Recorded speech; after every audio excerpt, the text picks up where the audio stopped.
म्हणते मग आता जायला नाही भेटणार का आपल्याला? जाऊ ना, थोड्या वेळ थांबतील बाबा, आल्यावर जाऊ आपण. बरं बरं, असं पण काही नाहीये एवढं, ते लोक चांगलेच आहे, त्यांना घेऊन जाऊ आपण, एवढं काय त्यात. बरं बरं जमल. हा बरं, जा मग तुम्ही झोपा तुम्ही पण, इकडे आराम हा. करा मग. जा पाणी आण. हा हा,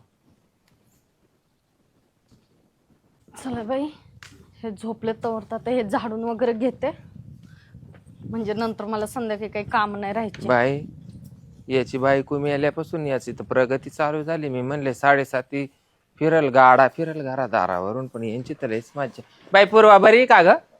हा बरी आहे ना, तुम्ही कशा आहेत? मी पण बरी बाई, आले चक्करला तुझ्याकडे. या ना या, बसा बसा. बसते बाई. काय चाललं तुझं? काय नाही, हे काय झाडू मारतीये. सारखे कामच करते बाई तू बी 24 तास. मग आता काय करावं, घरात कोणच नसतं ना, मग हा. कामच करावं लागतं अहो. तेच ना. हम्म. तुला कसं काय एवढं हँडल होतं ग एकटीला, सगळ्यांचा पाहुणचार करणं, आमकं तमकं?